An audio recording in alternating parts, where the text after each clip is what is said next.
आपको पता है पीटीआई हुकूमत मुज़ाकरात ख़त्म हो गए, लेकिन हुकूमत अभी भी चाहती है कि किसी ना किसी तरह से पीटीआई मुज़ाकरात की टेबल पर आ जाए। क्योंकि फैसल वाडा का मैं कल एक बयान देख रहा था, वो कह रहे थे कि इस हुकूमत की जो ज़मानत है वो पीटीआई है।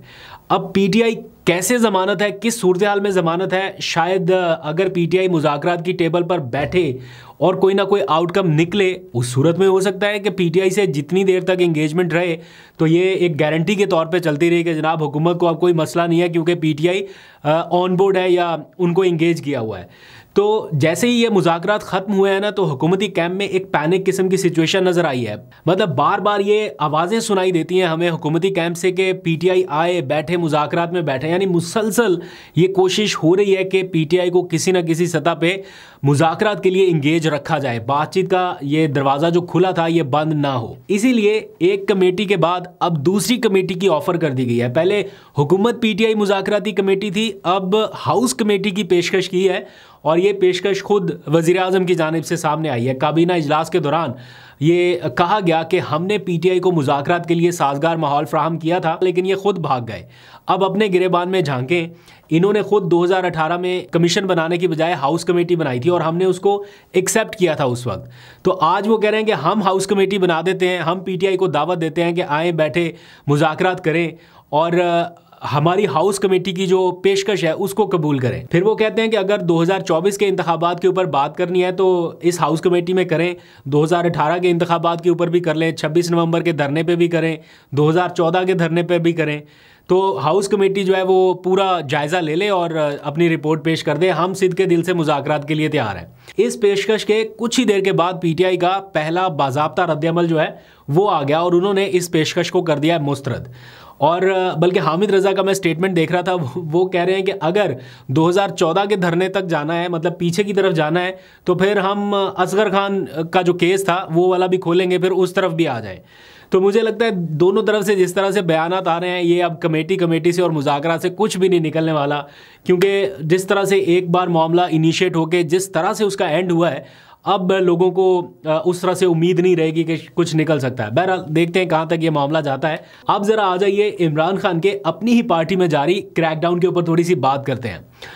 आपको मालूम है इमरान खान की नेचर से जो लोग थोड़ा वाकिफ़ है, जो उनको ज़रा करीब से समझते हैं, उनको एक बात तो पता है कि इमरान खान पार्टी में अंदरूनी इख्तलाफात को बर्दाश्त कर लेते हैं, उनको डील भी कर लेते हैं, चीज़ों को सॉर्ट आउट भी कर लेते हैं, लेकिन एक चीज़ ऐसी है जिसके ऊपर वो किसी सूरत कंप्रोमाइज़ नहीं करते। मैं इतना टाइम से उनको कवर किया, जिस चीज़ के ऊपर मैंने उन्हें सबसे ज़्यादा सख्त देखा पार्टी के मामलात के हवाले से, दैट इज़ पार्टी डिसिप्लिन।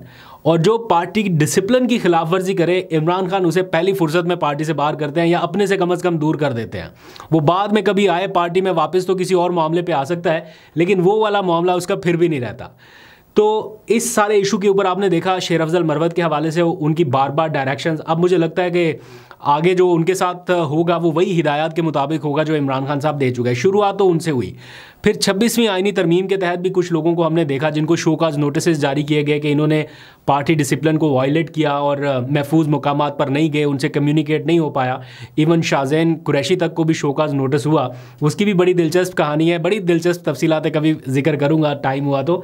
लेकिन इन सारे शोकाज नोटिस के दौरान एक सेनेटर साहब हैं, सेनेटर फैसल सलीम, पीटीआई उनसे मुतमिन नहीं हो पा रही कि उनका जो किरदार है 26वीं तरमीम के तहत, इस स्पीकर ऑर्डिनेंस के तहत या इसके अलावा पार्टी के मामलात के हवाले से, तो ऐसा सिग्नल मिल रहा है कि शायद उनके लिए मुश्किलात हो सकती हैं। और इमरान खान ने उनके बारे में भी कुछ डायरेक्शंस दे दी हैं। उनको शोकाज गालबन गया हुआ है, उसका इंतज़ार है, जैसे ही जवाब आएगा तो उनका भी मुस्तकबिल तय हो जाएगा। लेकिन इससे भी ज़्यादा इंपॉर्टेंट इस वक्त ये है कि इमरान खान के बयानिए को कौन सपोर्ट कर रहा है और कौन उसको सपोर्ट करने से हिचकिचा रहा है।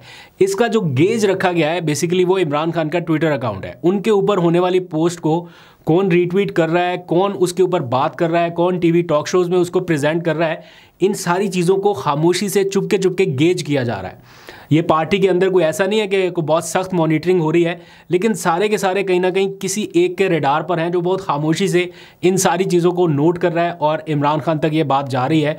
मेरा ख्याल है बहुत कम लोग हैं, अगर आप कभी जाके देखेंगे, जो इमरान खान के ट्वीट्स को रीट्वीट कर रहे हैं। इवन बैरिस्टर गौहर, पार्टी के जो चेयरमैन हैं, वो भी बहुत कम रीट्वीट्स करते हैं।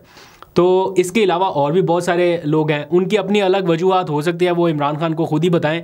लेकिन और भी कई लोग हैं जिनको कहा भी गया लेकिन वो अभी तक उस तरह से खुल के नहीं कर पाए। ज़ाहिर बात है यहाँ पे इमरान खान के बयानिए का बोझ उठाना इस वक्त बाहर के लोगों के लिए कोई बहुत आसान काम नहीं है या आसान टास्क नहीं है, इसलिए इनके ऊपर अभी नज़र रखी जा रही है और आने वाले दिनों में इसके हवाले से भी आप फैसला होता देखेंगे। इसके साथ साथ इमरान खान ने खैबर पख्तूनख्वा के कुछ मामलात को बिल्कुल फोकस में कर लिया है और जो वहाँ से कुछ शिकायत आ रही थी, जाहिर बात है उनकी एक ही सूबे में हुकूमत है, अगर वहाँ से भी उनको मुसलसल शिकायत मिलेंगी जो कि मिल रही थी तो उनका अजाला बड़ा ज़रूरी था। इसलिए जो बार बार चीज़ उनके पास पहुँच रही थी उसको उन्होंने once for all sort out करने के लिए लोगों को कुछ को बुलाना शुरू कर दिया कि जनाब ये भी आके मेरे से मिले, ये भी मिले। आज तैमूर सलीम झगड़ा को बुलाया था, वो नहीं मिल सके। शाहिद खटक, मुजम्मिल असलम, ये सारे लोग आज मिलने गए थे लेकिन इनकी मुलाकात नहीं हो सकी। तो आज इनको भी कुछ डायरेक्शंस मिलनी थी।